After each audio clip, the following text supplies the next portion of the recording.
मैं सफ़र से वापस आया तो मेरी बीवी क्या कर रही थी। जिंदगी अजीब होती है। कुछ लम्हे याद रह जाते हैं, कुछ इंसान और कुछ बातें दिल में घर कर जाती हैं। ये कहानी मेरे साथ एक ऐसे दिन की है जब मैं एक ज़रूरी सफ़र पर गया था।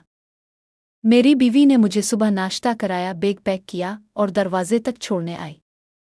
जब मैंने रुखसत होने से पहले इससे कहा, कुछ चाहिए हो तो बताना, मैं वापसी पर लेता आऊं, इसने सिर्फ एक बात कही, बस वक्त पर आ जाना, मैं इंतज़ार करूंगी। मेरे दिल में एक अजीब सा सुकून था कि मेरी बीवी मुझे समझती है, ख्याल रखती है और शायद मुझसे बेपनाह मोहब्बत करती है। सफ़र कोई लंबा ना था मगर काम काफ़ी भारी था।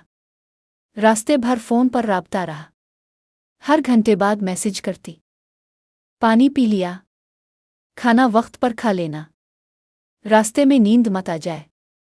मैं हंस कर जवाब देता, कभी मुख्तसर कभी देर से, क्योंकि मेरे दिमाग में सिर्फ काम था, जल्दी ख़त्म हो और मैं लूट आऊं।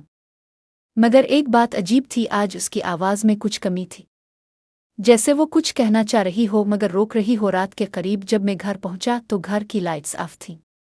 दिल में ख्याल आया शायद वो सो गई हो।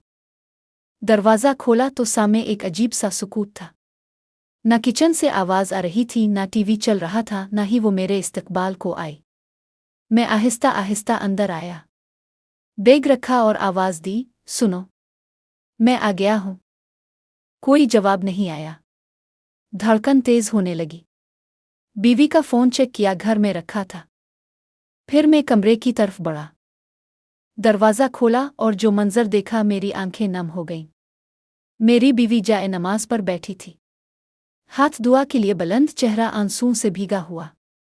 सामने कुरान रखा था और होंठों पर कुछ दुआएं थीं। ए अल्लाह, मेरे शौहर को सलामत वापस ला। ए अल्लाह, अगर मुझसे कोई गलती हुई है तो मुआफ़ कर दे। ए अल्लाह, हमारे बीच अगर कोई फासले हैं तो उन्हें ख़त्म कर दे। मेरी आंखों से आंसू बहने लगे। मेरे दिल में ख्याल आया, मैंने तो कभी इस तरह उसका जिक्र भी नहीं किया, और वो मेरे लिए रात गए तक रब के हुजूर बैठकर दुआएं मांग रही है। मैं आहिस्ता से करीब गया, इसे पीछे मोड़ कर देखा और चौंक गई। आप आ गए, इसकी आवाज़ कांप रही थी। मैंने कुछ नहीं कहा, बस इसे गिले लगा लिया। कुछ लम्हे खामोशी में गुजरे, फिर इसने कहा, पता है आज मैं बहुत रोई।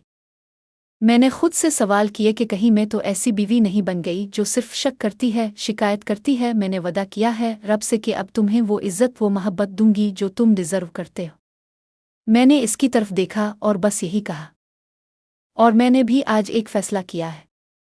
अब से मेरा सबसे पहला फ़र्ज़, सबसे पहला दोस्त और सबसे अहम रिश्ता तुम हो। इस दिन मैंने जाना कि एक औरत सिर्फ बीवी नहीं होती, वो माँ की तरह दुआ भी करती है, बहन की तरह ख्याल भी रखती है और दोस्त की तरह खामोशी से दुख भी बांटती है। आज अगर आपके पास एक ऐसी बीवी है जो आपके हक़ में दुआएं करती है तो यकीन जानिए आप दुनिया के खुश नसीब तरीन इंसान हैं।